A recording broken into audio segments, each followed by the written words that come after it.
ओम गणगणपते नमः। ओम गणगणपते नमः। ओम गणगणपते नमः। ओम नमः शिवाय। शंखचूड़ का असुर राज्य पर अभिषेक और उसके द्वारा देवों का अधिकार छीना जाना। देवों का ब्रह्मा की शरण में जाना।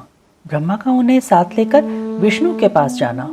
विष्णु द्वारा शंखचूड़ के जन्म का रहस्योद्घाटन और फिर सबका शिव के पास जाना और शिव सभा में उनकी झांकी करना तथा अपना अभिप्राय प्रकट करना। सनत कुमार जी कहते हैं, महर्षि, जब शंखचूड़ ने तप करके वर प्राप्त कर लिया और वह विवाहित होकर अपने घर लौट आया, तब दानवों और दैत्यों को बड़ी प्रसन्नता हुई।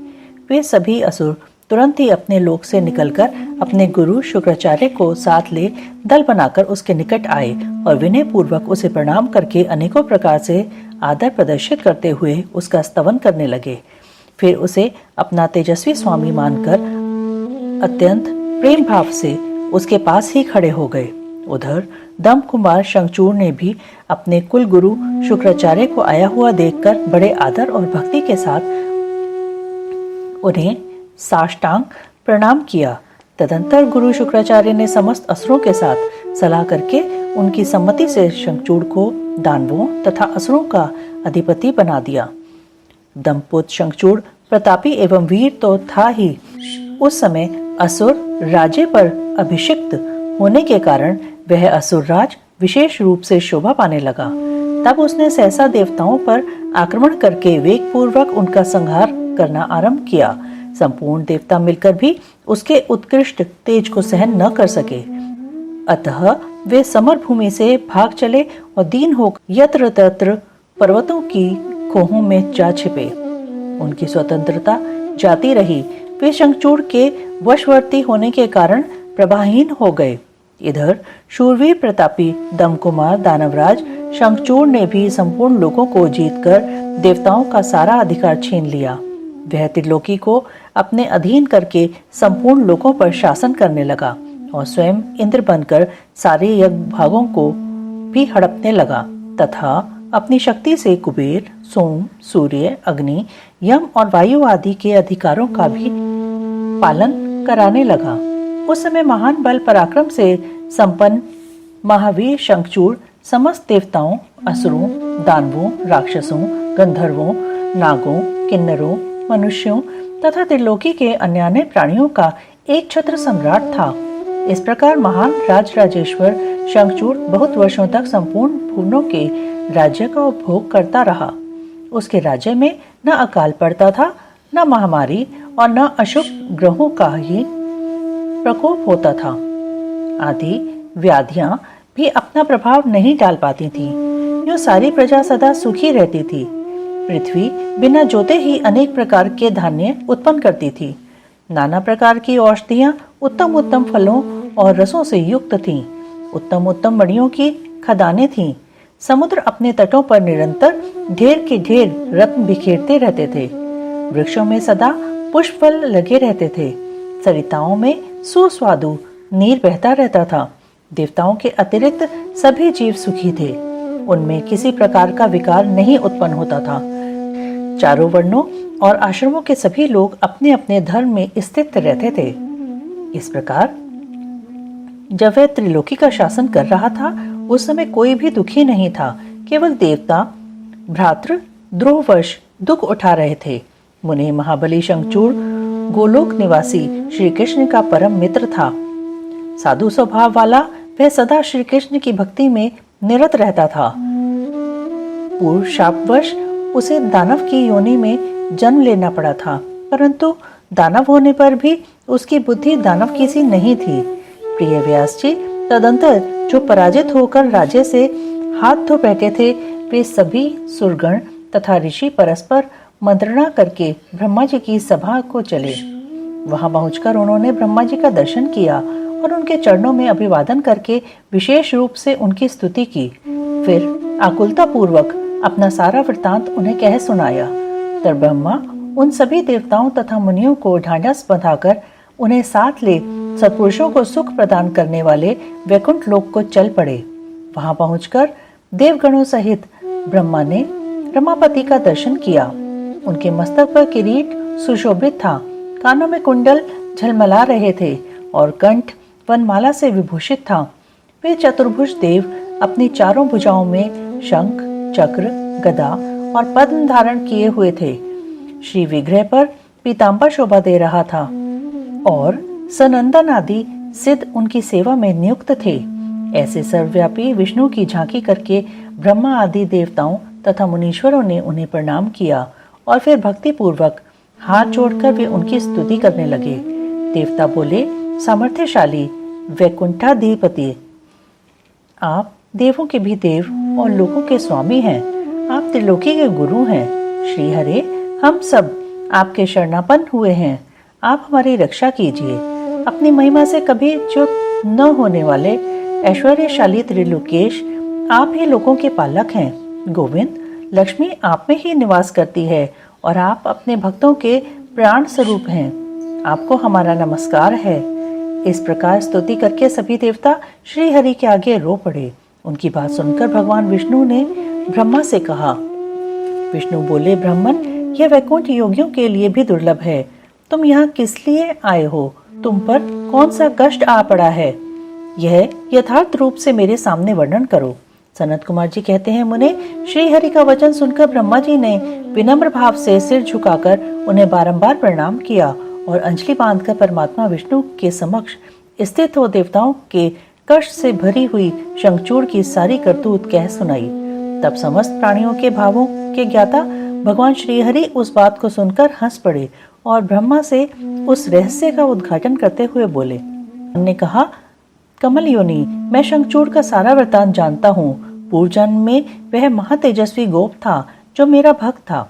मैं उसके वृतांत से संबंध रखने वाले इस पुरातन इतिहास का वर्णन करता हूँ, सुनो। इसमें किसी प्रकार का संदेह नहीं करना चाहिए। भगवान शंकर सब कल्याण करेंगे। गोलोक में मेरे ही रूप श्री कृष्ण रहते हैं। उनकी स्त्री श्री राधा नाम से विख्यात हैं। वह जगत जननी तथा प्रकृति की परमोत्कृष्ट पांचवी मूर्ति हैं। वही वहाँ सुंदर रूप से विहार करने वाली हैं। उनके अंग से अद्भुत बहुत से गोप और गोपियां भी वहाँ निवास करती हैं। वे नित्य राधा कृष्ण का अनुवर्तन करते हुए उत्तम उत्तम क्रीड़ाओं में तत्पर रहते हैं। वही गोप इस समय शंभु की इस लीला से मोहित होकर शापवश अपने को दुख देने वाली दानवी योनि को प्राप्त हो गया है। श्री कृष्ण ने पहले से ही रुद्र के त्रिशूल से उसकी मृत्यु निर्धारित कर दी है। इस प्रकार वह दानव देह का परित्याग करके पुनः कृष्ण पार्षद हो जाएगा। देवेश, ऐसा जानकर तुम्हें भय नहीं करना चाहिए। चलो, हम दोनों शंकर की शरण में चलें। वे शीघ्र ही कल्याण का विधान करेंगे। अब हमें तुम्हें तथा समस्त देवों को निर्भय हो जाना चाहिए। सनत कुमार जी कहते हैं, मुने, यूं कहकर ब्रह्मा सहित विष्णु शिवलोक को चले। मार्ग में मन ही मन भक्तवत्सल सर्वेश्वर शंभु का स्मरण करते जा रहे थे। व्यास जी, इस प्रकार वे रमापति विष्णु ब्रह्मा के साथ उसी समय उस शिवलोक में जा पहुँचे जो महान दिव्य, निराधार तथा भौतिकता से रहित है। वहां पहुंचकर उन्होंने शिवजी की सभा का दर्शन किया। वह ऊंची एवं उत्कृष्ट प्रभाव वाली सभा प्रकाश युक्त शरीरों वाले शिव पार्षदों से घिरी होने के कारण विशेष रूप से शोभित हो रही थी। उन पार्षदों का रूप सुंदर कांति से युक्त महेश्वर के रूप के सदृश था। उनके 10 भुजाएं थीं, 5 मुख और 3 नेत्र थे। गले में नीलचिन्ह तथा शरीर का वर्ण अत्यंत गौर था। वे सभी श्रेष्ठ रत्नों से युक्त रुद्राक्ष और भस्म के आभरण से विभूषित थे। वह मनोहर सभा नवीन चंद्रमंडल के समान आकार वाली और चौकोर थी। उत्तम उत्तम मणियों तथा हीरों के हारों से वह सजाई गई थी। अमूल्य रत्नों से बने हुए कमल पत्रों से सुशोभित थी। उसमें मणियों की जालियों से युक्त गवाक्ष बने थे, जिससे वह चित्र विचित्र दिख रही थी। शंकर की इच्छा से उसमें पद्म रागमणि जड़ी हुई थी, जिससे वह अद्भुत सी लग रही थी। वह सेमंतक मणि की बनी हुई सैकड़ों सीढ़ियों से युक्त थी। उसमें चारों ओर इंद्र नीलमणि के खंभे लगे थे, जिन पर स्वर्ण सूत्र से ग्रथित चंदन के सुंदर पल्लव लटक रहे थे, जिससे वह मन को मोह लेती थी। वह भली भांति संस्कृत तथा सुगंधित वायु से सुवासित थी। 1 सहस्त्र योजन विस्तार वाली वह सभा बहुत से किंकरों से खचाखच भरी थी। उसके मध्य भाग में अमूल्य रत्नों द्वारा निर्मित एक विचित्र सिंहासन था। उसी पर उमा सहित शंकर विराजमान थे। उन्हें सुरेश्वर विष्णु ने देखा। वे तारकाओं से घिरे हुए चंद्रमा के समान लग रहे थे। वे किरीट, कुंडल और रत्नों की मालाओं से विभूषित थे। उनके सारे अंग में भस्म रमाई हुई थी और वे लीला कमल धारण किए हुए थे। महान उल्लास से भरे हुए उमाकांत का मन शांत तथा प्रसन्न था। देवी पार्वती ने उन्हें सुवासित तांबूल प्रदान किया था, जिसे वे चबा रहे थे। शिवगण हाथ में श्वेत चमन लेकर पराभक्ति के साथ उनकी सेवा कर रहे थे और सिद्ध भक्तिवश सिर झुकाकर उनके स्तवन में लगे थे। वे गुणातीत, परेशान, त्रिदेवों के जनक, सर्वव्यापी, निर्विकल्प, निराकार, स्वेच्छानुसार साकार, कल्याण स्वरूप, माया रहित, अजन्मा, आद्य, माया के अधीश्वर, प्रकृति और पुरुष से भी परात्पर, सर्वसमर्थ, परिपूर्णतम और समता युक्त हैं। ऐसे विशिष्ट गुणों से युक्त शिव को देखकर ब्रह्मा और विष्णु ने हाथ जोड़कर उन्हें प्रणाम किया और फिर वे स्तुति करने लगे। विविध प्रकार से स्तुति करके अंत में वे बोले, भगवान, आप दीनों और अनाथों के सहायक, दीनों के प्रतिपालक, दीन बंधु, त्रिलोकी के अधीश्वर और शरणागत वत्सल हैं। गौरीश, हमारा उद्धार कीजिए। ईश्वर, हम पर कृपा कीजिए। नाथ, हम आपके ही अधीन हैं। अब आपकी जैसी इच्छा हो वैसा करें। देवताओं का रुद्र के पास जाकर अपना दुख निवेदन करना। रुद्र द्वारा उन्हें आश्वासन और चित्ररथ को शंखचूड़ के पास भेजना। चित्ररथ के लौटने पर रुद्र का गणों, पुत्रों और भद्रकाली सहित युद्ध के लिए प्रस्थान। उधर शंखचूड़ का सेना सहित पुष्पभद्रा के तट पर पड़ाव डालना तथा दानवराज के दूत और शिव की बातचीत। सनत कुमार जी कहते हैं, मुने, तदंतर जो अत्यंत दीनता को प्राप्त हो गए थे, उन ब्रह्मा और विष्णु का वचन सुनकर शिवजी मुस्कुराए और मेघ गर्जना के समान गंभीर वाणी में बोले। शिवजी ने कहा, हे हरि, हे ब्राह्मण, तुम लोग शंखचूड़ द्वारा उत्पन्न हुए भय को सर्वथा त्याग दो। निसंदेह तुम्हारा कल्याण होगा। मैं शंखचूड़ का सारा वृतांत यथार्थ रूप से जानता हूँ। यह पूर्व जन्म में एक गोप था जो ऐश्वर्यशाली भगवान श्री कृष्ण का भक्त था। इसका नाम सुदामा था। वही सुदामा राधा जी के शाप से शंखचूड़ नामक दानवराज होकर उत्पन्न हुआ है। यह परम धर्मज्ञ और देवताओं से द्रोह करने वाला है।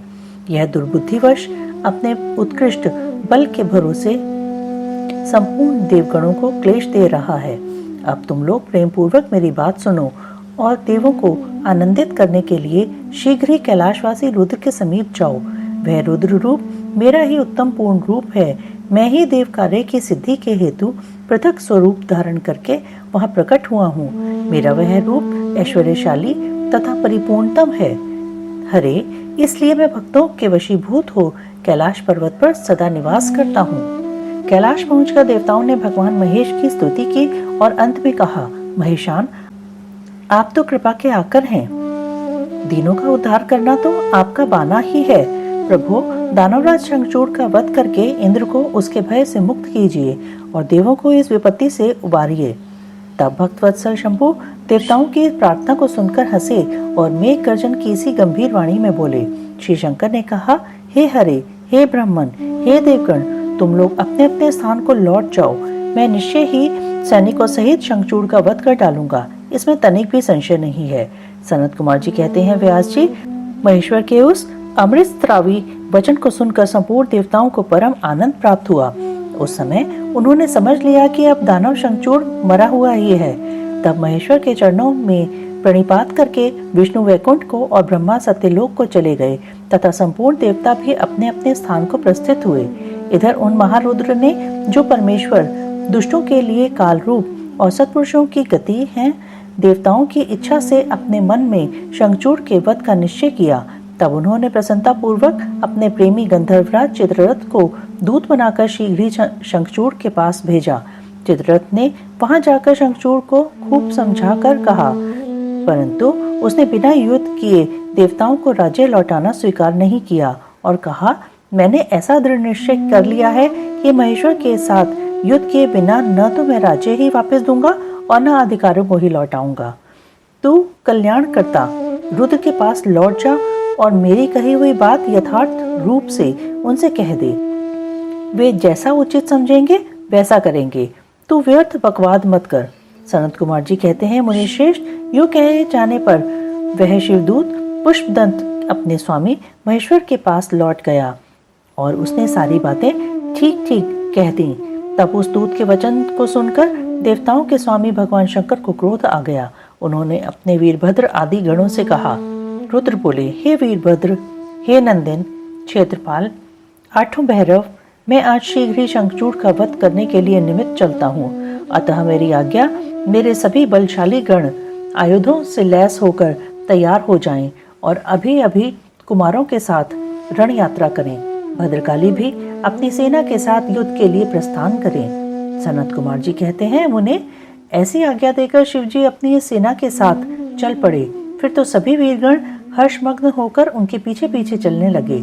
इसी समय संपूर्ण सेनाओं के अध्यक्ष स्कंद और गणेश भी हर्ष से भरे हुए कवच धारण करके सशस्त्र शिवजी के निकट आ पहुंचे। फिर वीरभद्र, नंदी, महाकाल, सुभद्रक, विशालाक्ष, बाण, पिंगलाक्ष, विकंपन, विरूप, विकृति, मणिभद्र, बाष्कल, कपिल, दीर्घदंष्ट्र, विकार, ताम्रलोचन, कालंकर, बलिभद्र, कालजिह्व, कुटीचर, बलोन्मत, रण शालध्य, दुर्जय तथा दुर्गम आदि गणनायक जो प्रधान प्रधान सेनापति थे, शिवजी के साथ चले। उनके गणों की संख्या करोड़ों करोड़ थी। 8 भैरव, 11 भयंकर रुद्र, 8 वसु, इंद्र, 12 आदित्य, अग्नि, चंद्रमा, विश्वकर्मा, दोनों अश्विनी कुमार, कुबेर, यम, निकृति, नलकुबर, वायु, वरुण, बुध, मंगल तथा अन्य ग्रह, पराक्रमी कामदेव, उग्रदंष्ट्र, उग्रदंड, कोरट तथा कोठव आदि ने भी शीघ्र ही महेश्वर का अनुगमन किया। स्वयं महेश्वरी देवी भद्रकाली भी 100 भुजा धारण करके शिवजी के साथ चली। वे उत्तमोत्तम रत्नों से बने हुए विमान पर आरूढ़ थी। उनके शरीर पर लाल चंदन का अनुलेप लगा था और लाल वस्त्र शोभा पा रहा था। वे हर्षमग्न होकर हंसती, नाचती और उत्तम स्वर से गान करती हुई अपने भक्तों को अभय तथा शत्रुओं को भय प्रदान कर रही थीं। उनकी 1 योजन लंबी भीषणाकार जिह्वा लपलपा रही थी। वे अपने हाथों में शंख, चक्र, गदा, पद्म, ढाल, तलवार, धनुष, बाण, 1 योजन विस्तार वाला गहरा गोलाकार खप्पर, गगन चुंबी त्रिशूल, 1 योजन लंबी शक्ति, मुदगर, मूसल, वज्र, खड़ग, तीखा फलक, वैष्णवास्त्र, वरुणास्त्र, वायवास्त्र, नागपाश, नारायणास्त्र, गंधर्वास्त्र, ब्रह्मास्त्र, गरुणास्त्र, पर्जन्यास्त्र, पाशुपतास्त्र, जिह्वाणास्त्र, पर्वतास्त्र, महान पराक्रमी सूर्यास्त्र, काल, महानल, महेश्वरास्त्र, यमदंडास्त्र, सम्मोहनास्त्र तथा समर्थ दिव्य अस्त्र और अन्य सैकड़ों दिव्य अस्त्र धारण किए हुए थीं। करोड़ों योगिनियां तथा डाकनियां उनके साथ थीं। फिर भूत, प्रेत, पिशाच, कूष्मांड, ब्रह्म राक्षस, विताल राक्षस, यक्ष और किन्नर आदि से घिरे हुए स्कंद ने पिता के पास आकर उन चंद्रशेखर को प्रणाम किया और उनकी आज्ञा से पार्श्व भाग में स्थित होकर सहायक का स्थान ग्रहण किया। तदंतर रुद्र रूपधारी शंभु अपनी सारी सेना को एकत्रित करके शंखचूड़ के साथ लोहा लेने के लिए निर्भयता पूर्वक आगे बढ़े और देवताओं का उद्धार करने के लिए चंद्रभागा नदी के तट पर मनोहर वट वृक्ष के नीचे खड़े हो गए। व्यास जी, उधर जब शिवदूत चला गया तब प्रतापी शंखचूड़ ने महल के भीतर जाकर तुलसी से वह सारी वार्ता कह सुनाई। शंखचूड़ ने कहा, देवी, शंभु के दूत के मुख से मैं युद्ध के लिए उद्यत हुआ हूँ और उनसे जूझने के लिए मैं निश्चय ही जाऊंगा, तुम इसके लिए मुझे आज्ञा दो। यूं कहकर उस ज्ञानी ने अपनी प्रिया को नाना प्रकार से समझाया। फिर ब्रह्म मुहूर्त में उठकर प्रातः कृत्य समाप्त किया और पहले नित्य कर्म पूरा करके बहुत सा दान दिया। तत्पश्चात अपने पुत्र को संपूर्ण दानवों के राज्य पर अभिषिक्त करके उसे अपनी भार्या, राज्य और सारी संपत्ति समर्पित कर दी। पुनः जब उसकी प्रिया तुलसी रोती हुई उसकी रण यात्रा का निषेध करने लगी, तब राजा शंखचूड़ ने नाना प्रकार की कथाएं कहकर उसे ढांढस बंधाया। तदंतर उस समादृत दानवराज ने कवच धारण करके युद्ध करने के लिए उद्यत हो अपने वीर सेनापति को बुलाकर उसे आदेश देते हुए कहा, शंखचूड़ बोला, सेनापति, मेरे सभी वीर जो संपूर्ण कार्यों में कुशल और समर में शोभा पाने वाले हैं, आज कवच धारण करके युद्ध के लिए प्रस्थान करें। शूरवीर दानवों और दैत्यों की 86 टुकड़ियां तथा बलशाली कंकों की निर्भीक सेनाएं अस्त्र शस्त्र से सुसज्जित होकर नगर से बाहर निकले। करोड़ों प्रकार से पराक्रम प्रकट करने वाले जो असुरों के 50 कुल हैं, वे भी देवों के पक्षपाती शंभु से युद्ध करने के लिए प्रस्थित हों। मेरी आज्ञा से धौम्रों के 100 कुल भी कवच से विभूषित हो शंभु के साथ लोहा लेने के लिए शीघ्र ही निकले। कालकियों, मौर्यों, दोहद्रों तथा कालकों को भी मेरी यह आज्ञा सुना दो। वे रुद्र के साथ संग्राम करने के लिए रण सामग्री से सुसज्जित हो चले। संत कुमार जी कहते हैं, मुने, सेनापति को यूं आदेश देकर असुरों का राजा महाबली दानवेंद्र शंखचूड़ सहस्त्रों प्रकार की बहुत बड़ी सेनाओं से घिरा हुआ नगर से बाहर निकला। उसका सेनापति भी युद्ध शास्त्र में निपुण, महारथी, महान शूरवीर और रणभूमि में रथियों में अग्रगण्य था। इस प्रकार युद्ध स्थल में वीरों को भयभीत कर देने वाला वह दानवराज 3 लाख अक्षौहिणी सेनाओं पर शासन करता हुआ शिविर से बाहर निकला और उत्तम रत्नों द्वारा निर्मित विमान पर आरूढ़ हो गुरुजनों को आगे करके युद्ध के लिए चल पड़ा। आगे बढ़ने पर वह पुष्पभद्रा नदी के तट पर सिद्धाश्रम में जा पहुंचा। वहां एक मनोहर वृक्ष विराजमान था। वह क्षेत्र सिद्धों को उत्तम सिद्धि प्रदान करने वाला था। पुण्य क्षेत्र भारत में वह कपिल का तपस्थान कहलाता था। वह भूभाग पश्चिम समुद्र में पूर्व, मलय पर्वत से पश्चिम, शीशैल से उत्तर और गंधमादन से दक्षिण था। उसकी चौड़ाई 5 योजन और लंबाई 500 योजन थी। भारत के उस भाग में उत्तम पुण्य प्रदान करने वाली तथा शुद्ध स्फटिक के समान स्वच्छ जल से परिपूर्ण पुष्पभद्रा और सरस्वती नाम की 2 रमणीय नदियां बहती हैं। सदा सौभाग्य से संयुक्त रहने वाली लवण सागर की प्रिया भार्या पुष्पभद्रा सरस्वती के साथ हिमालय से निकली है और गोमंत पर्वत को बाएं करके पश्चिम समुद्र में जा मिली है। वहां पहुंचकर शंखचूड़ ने शिवजी की सेना को देखा। मुने, उसने पहले शिवजी के पास एक दानवेश्वर को दूत के रूप में भेजा।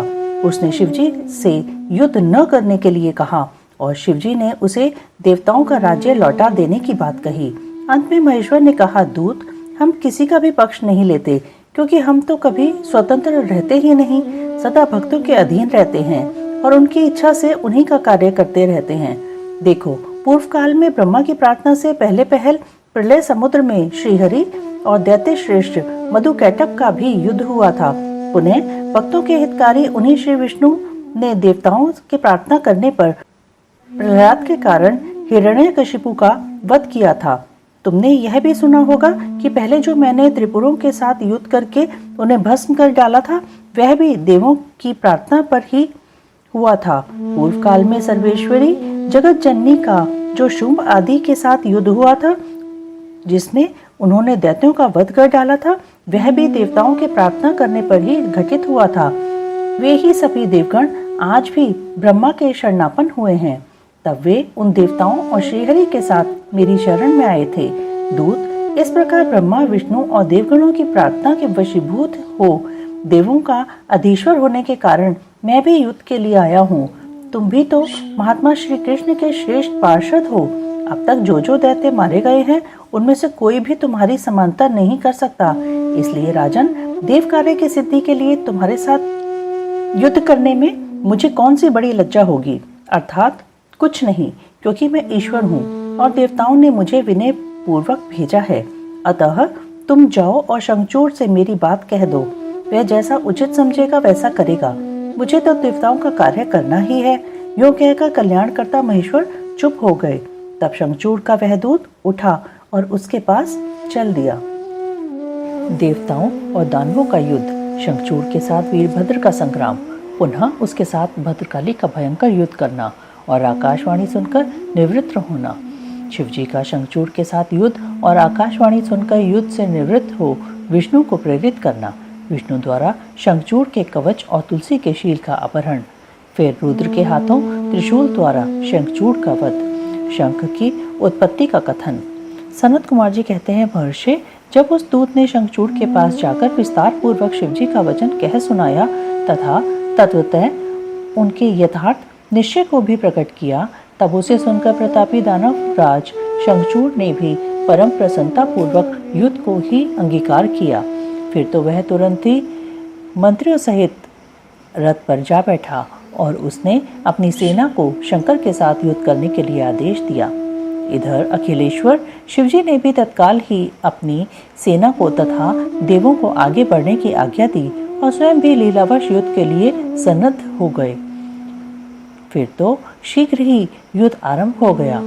उस समय नाना प्रकार के रणवाद्य बजने लगे। वीरों के शब्द और कोलाहल चारों ओर गूंज उठे। मुने, इस प्रकार देवताओं और दानवों का परस्पर युद्ध होने लगा। उस समय वे दोनों सेनाएं धर्मपूर्वक जूझने लगीं। स्वयं महेंद्र वृषपर्वा के साथ लड़ने लगे और विप्रचित्ति के साथ सूर्य का धर्म युद्ध होने लगा। विष्णु दंभ के साथ भीषण संग्राम करने लगे। कालासुर से काल, गोकर्ण से अग्नि, कालकेय से कुबेर, मय से विश्वकर्मा, भयंकर से मृत्यु, संहार से यम, कालांबिक से वरुण, चंचल से वायु, घटपृष्ठ से बुध, रक्ताक्ष से शनैश्चर, रत्नसार से जयंत, प्रजागणों से वसुगण, दोनों दीप्तिमानों से दोनों अश्विनी कुमार, धूम्र से नलकूबर, धुरंधर से धर्म, गणकाक्ष से मंगल, शोभाकर से वैश्वानर, पिपेट से मनमत, गोकामुख, चूर्ण, खड़ग, धूम्र, सहल, प्रतापी, विश्व और पलाश नामक असुरों से 12 आदित्य धर्मपूर्वक लोहा लेने लगे। इस प्रकार शिव की सहायता के लिए आए हुए अमरों का असुरों के साथ युद्ध होने लगा। 11 महारुद्र महान बल पराक्रम से संपन्न 11 भयंकर असुर वीरों से भिड़ गए। उग्र और दंड आदि के साथ महामणि राहु के साथ चंद्रमा और शुक्राचार्य के साथ बृहस्पति धर्म युद्ध करने लगे। इस प्रकार उस महायुद्ध में नंदीश्वर आदि सभी शिवगण श्रेष्ठ दानवों के साथ संग्राम करने लगे। विस्तार भय से उनका पृथक वर्णन नहीं किया गया है। मुने, उस समय सारी सेनाएं निरंतर युद्ध में व्यस्त थीं और शंभु काल्यसुत के साथ वटवृक्ष के नीचे विराजमान थे। उधर शंखचूड़ भी रत्नाभरणों से विभूषित हो करोड़ों दानवों के साथ रमणीय रत्न सिंहासन पर बैठा हुआ था। फिर देवताओं तथा असुरों में चिरकाल तक अत्यंत भयानक युद्ध होता रहा। तदंतर शंखचूड़ भी आकर उस भीषण संग्राम में जुट गया। इसी बीच महाबली वीरभद्र समर भूमि में बलशाली शंखचूड़ से जा भिड़े। उस युद्ध में दानवराज जिन जिन अस्त्रों की वर्षा करता था उनको वीरभद्र खेल ही खेल में अपने बाणों से काट डालते थे। व्यास जी, इसी समय देवी भद्रकाली ने समर भूमि में जाकर बड़ा भयंकर सिंहनाद किया। उनके उस शब्द को सुनकर सभी दानव मूर्छित हो गए। उस समय देवी ने बारंबार अट्टहास किया और मधुपान करके वे रण के मुहाने पर नृत्य करने लगी। उनके साथ ही उग्रदंडा और कोटवी ने भी मधुपान किया तथा अन्य देवियों ने भी खूब मधु पीकर युद्ध स्थल में नाचना आरंभ किया। उस समय शिवगणों तथा देवों के दलों में महान कोलाहल मच गया। सारा सुर समुदाय बहुत प्रकार से गर्जना करता हुआ हर्षमग्न हो गया। तदंतर काली ने शंखचूड़ के ऊपर प्रलयकालीन अग्नि की शिखा के समान उद्दीप्त आग्नेयास्त्र चलाया, परंतु दानवराज ने वैष्णव अस्त्र से उसे शीघ्र ही शांत कर दिया। तब देवी भद्रकाली ने उस पर नारायणास्त्र का प्रयोग किया। वह अस्त्र दानव शत्रु को देखकर बढ़ने लगा। तब प्रलाग्नि की ज्वाला के समान उद्दीप्त होते हुए नारायण अस्त्र को देखकर शंखचूड़ दंड की भांति भूमि पर लेट गया और बारंबार प्रणाम करने लगा। तब उस दानव को नम्र हुआ देखकर वह अस्त्र निवृत्त हो गया। तत्पश्चात देवी ने उस पर मंत्रपूर्वक ब्रह्मास्त्र छोड़ा। उस अस्त्र को प्रज्वलित होता हुआ देखकर दानवराज ने भूमि पर खड़े होकर उसे प्रणाम किया और ब्रह्मास्त्र से ही उसका निवारण कर दिया। तदंतर वह दानवराज कुपित हो उठा और वेग पूर्वक अपने धनुष को खींचकर देवी के ऊपर मंत्र पाठ करते हुए दिव्य अस्त्रों की वर्षा करने लगा। भद्रकाली समरभूमि में अपने विस्तृत मुख को फैलाकर उन अस्त्रों को निगल गईं और अट्ठास पूर्वक गर्जना करने लगीं, जिससे दानव भयभीत हो गए। तब शंखचूड़ ने काली के ऊपर 100 योजन लंबी शक्ति से वार किया, परंतु देवी ने अपने दिव्यास्त्र समूह से उसके 100 टुकड़े कर दिए। यूं उन दोनों में चिरकाल तक युद्ध होता रहा और सभी देवता तथा दानव दर्शक बनकर उसे देखते रहे। अंत में देवी ने महान कोपावेश से उस पर वेग पूर्वक मुष्टि प्रहार किया। उसकी चोट से वह दानवराज चक्कर काटने लगा और उसी क्षण मूर्छित हो गया। फिर क्षण में ही उसकी चेतना लौट आई और वह उठ खड़ा हुआ, परंतु उस प्रतापी ने मात्र बुद्धि होने के कारण देवी के साथ बाहुयुद्ध नहीं किया। तब देवी ने उस दानव को पकड़कर उसे बारंबार घुमाया और बड़े क्रोध से वेग पूर्वक ऊपर को उछाल दिया। प्रतापी शंखचूड़ वेग से ऊपर को उछला और पृथ्वी पर गिरकर पुनः खड़ा हुआ। उस महायुद्ध में वह तनिक भी भ्रांत नहीं हुआ, बल्कि उसका मन प्रसन्न था। तत्पश्चात वह भद्रकाली को प्रणाम करके बहुमूल्य रत्नों द्वारा निर्मित अपने परम मनोहर विमान पर जा बैठा। इधर कालिका भूख से विवल होकर दानवों का रक्तपान करने लगी। इसी अवसर पर वहां यूं आकाशवाणी हुई, ईश्वरी, अभी रणभूमि में सिंहनाद करने वाले 1.5 लाख दानवेंद्र और बचे हैं। ये बड़े उद्यत हैं, अतः तुम इन्हें अपना आहार बना लो। परंतु देवी, संग्राम में दानवराज शंखचूड़ को मारने के लिए मन मत दौड़ाओ, क्योंकि यह तुम्हारे लिए अवध्य है, ऐसा निश्चय समझो। आकाशवाणी द्वारा कहे हुए वचन को सुनकर देवी भद्रकाली ने बहुत से दानवों का मांस भक्षण करके उनका रक्तपान किया। फिर वे शिवजी के निकट चली गईं। वहां उन्होंने पूर्वापर के क्रम से सारा युद्ध वृतांत कह सुनाया। व्यास जी ने पूछा, महाबुद्धिमान सनत कुमार जी, काली का वह कथन सुनकर महेश्वर ने उस समय क्या कहा और कौन सा कार्य किया, उसे आप वर्णन करने की कृपा करें, क्योंकि मेरे मन में उसे सुनने की प्रबल उत्कंठा जाग उठी है। सनत कुमार जी बोले, मुने, शंभु तो जीवों के कल्याणकर्ता परमेश्वर और बड़े लीला विहारी हैं।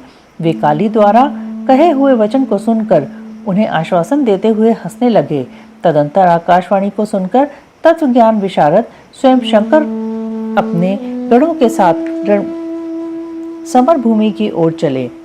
उस समय वे महावृषभ नंदीश्वर पर सवार थे और उन्हीं के समान पराक्रमी वीरभद्र, भैरव और क्षेत्रपाल आदि उनके साथ थे। रणभूमि पहुंचकर महेश्वर ने वीर रूप धारण किया। उस समय उन रुद्र की बड़ी शोभा हो रही थी। वे मूर्तिमान काल से दिख रहे थे। जब शंखचूड़ की दृष्टि शिवजी पर पड़ी, तब वह विमान से उतर पड़ा और परम भक्ति के साथ दंड की भांति पृथ्वी पर लौटकर उसने सिर के बल उन्हें प्रणाम किया। इस प्रकार नमस्कार करने के पश्चात वह तुरंत ही अपने विमान पर जा बैठा और कवच धारण करके उसने धनुष बाण उठाया। फिर तो दोनों ओर से बाणों की झड़ी लग गई। यूं व्यर्थ ही बाण वर्षा करने वाले शिव और शंखचूड़ का वह उग्र युद्ध सैकड़ों वर्षों तक चलता रहा। अंत में युद्ध स्थल में शंखचूड़ का वध करने के लिए महाबली महेश्वर ने सहसा अपना वह त्रिशूल उठाया, जिसका निवारण करना बड़े बड़े तेजस्वियों के लिए भी अशक्य है। तब तत्काल ही उसका निषेध करने के लिए क्यों आकाशवाणी हुई, शंकर, मेरी प्रार्थना सुनिए और इस समय इस त्रिशूल को मत चलाइए। ईश, यद्यपि आप क्षण मात्र में पूरे ब्रह्मांड का विनाश करने में सर्वथा समर्थ हैं, फिर इस अकेले दानव शंखचूड़ की तो बात ही क्या है। तथापि आप स्वामी के द्वारा देव मर्यादा का विनाश नहीं होना चाहिए। महादेव, आप उस देव मर्यादा को सुनिए और उसे सत्य एवं सफल बनाइए। वह देव मर्यादा यह है कि जब तक इस शंखचूड़ के हाथ में श्रीहरि का परम उग्र कवच वर्तमान रहेगा और इसकी पतिव्रता पत्नी तुलसी का सतीत्व अखंडित रहेगा, तब तक इस पर जरा और मृत्यु अपना प्रभाव नहीं डाल सकेंगे अतः जगदीश्वर शंकर ब्रह्मा के इस वचन को सत्य कीजिए। सत्पुरुषों के आश्रय स्वरूप शिवजी ने उस आकाशवाणी को सुनकर तथास्तु कहकर उसे स्वीकार कर लिया और विष्णु को उस कार्य के लिए प्रेरित किया। फिर तो शिवजी की इच्छा से विष्णु वहां से चल पड़े। वे तो मायावियों में भी श्रेष्ठ मायावी ठहरे। अतः उन्होंने एक वृद्ध ब्राह्मण का वेश धारण किया और शंखचूड़ के निकट जाकर उससे यूं कहा। वृद्ध ब्राह्मण बोले, दानवेंद्र, इस समय मैं याचक होकर तुम्हारे पास आया हूँ, तो मुझे भिक्षा दो। दीन वत्सल, अभी मैं अपने मनोरथ को प्रकट नहीं करूंगा। जब तुम देना स्वीकार कर लोगे तब पीछे मैं उसे बताऊंगा और तब तुम उसे पूर्ण करना। ब्राह्मण की बात सुनकर राजेंद्र शंखचूड़ का मुख और नेत्र प्रसन्नता से खिल उठे। जब उसने ओम कहकर उसे स्वीकार कर लिया तब ब्राह्मण ने छल पूर्वक कहा, मैं तुम्हारा कवच चाहता हूँ। यह सुनकर ऐश्वर्यशाली दानवराज शंखचूड़ ने, जो ब्राह्मण भक्त और सत्यवादी था, वह दिव्य कवच जो उसे प्राण के समान था, ब्राह्मण को दे दिया। इस प्रकार श्री हरि ने माया द्वारा उससे वह कवच ले लिया और फिर शंखचूड़ का रूप धारण करके वे तुलसी के पास पहुंचे। वहां जाकर सबके आत्मा एवं तुलसी के नित्य स्वामी श्री हरि ने शंखचूड़ रूप से उसके शील का हरण कर लिया। इसी समय विष्णु भगवान ने शंभु से अपनी सारी बात कह सुनाई। तब शिवजी ने शंखचूड़ के वध के निमित्त अपना उदीप्त त्रिशूल हाथ में लिया। परमात्मा शंकर का वह विजय नामक त्रिशूल अपनी उत्कृष्ट प्रभा बिखेर रहा था। उससे सारी दिशाएं, पृथ्वी और आकाश प्रकाशित हो उठे।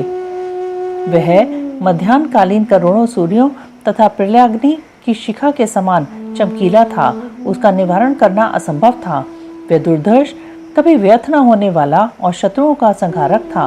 वह तेजों का अत्यंत उग्र समूह, संपूर्ण शास्त्रों का सहायक, भयंकर और सारे देवताओं तथा असुरों के लिए दुस्सह था।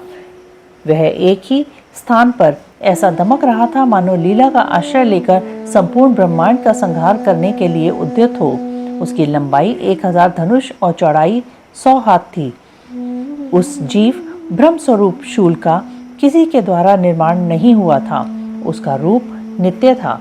आकाश में चक्कर काटता हुआ वह त्रिशूल शिवजी की आज्ञा से शंखचूड़ के ऊपर गिरा और उसने उसी क्षण उसे राख की ढेरी बना दिया। विप्र महेश्वर का वह शूल मन के समान वेगशाली था। वह शीघ्र ही अपना कार्य पूर्ण करके शंकर के पास आ पहुंचा और फिर आकाश मार्ग से चला गया। उस समय स्वर्ग में दुदुम्बियां बजने लगी, गंधर्व और किन्नर गान करने लगे, देवों तथा मुनियों ने स्तुति करना आरंभ किया और अप्सराएं नृत्य करने लगी। शिवजी के ऊपर लगातार पुष्पों की वर्षा होने लगी और ब्रह्मा, विष्णु, इंद्र आदि देवता तथा मुनिगण उनकी प्रशंसा करने लगे। दानवराज शंखचूड़ भी शिवजी की कृपा से शाप मुक्त हो गया और उसे उसके पूर्व रूप की प्राप्ति हो गई। शंखचूड़ की हड्डियों से शंख जाति का प्रादुर्भाव हुआ। जिस शंख का जल शंकर के अतिरिक्त समस्त देवताओं के लिए प्रशस्त माना जाता है, महामुने श्रीहरि और लक्ष्मी को तथा उनके संबंधियों को भी शंख का जल विशेष रूप से अत्यंत प्रिय है, किंतु शिव के लिए नहीं। इस प्रकार शंखचूड़ को मारकर शंकर, उमा, स्कंद और गणों के साथ प्रसन्नता पूर्वक नंदीश्वर पर सवार हो शिवलोक को चले गए। भगवान विष्णु ने वैकुंठ के लिए प्रस्थान किया और देवगण परमानंद मग्न हो अपने अपने लोक को चले गए। उस समय जगत में चारों ओर परम शांति छा गई। सबको निर्विघ्न रूप से सुख मिलने लगा। आकाश निर्मल हो गया और सारी पृथ्वी पर उत्तम उत्तम मंगल कार्य होने लगे। मुने, इस प्रकार मैंने तुमसे महेश के जिस चरित्र का वर्णन किया है, वह आनंददायक, सर्व दुखहारी, लक्ष्मीप्रद और संपूर्ण कामनाओं को पूर्ण करने वाला है। ओम नमः शिवाय, ओम नमः शिवाय, ओम नमः शिवाय।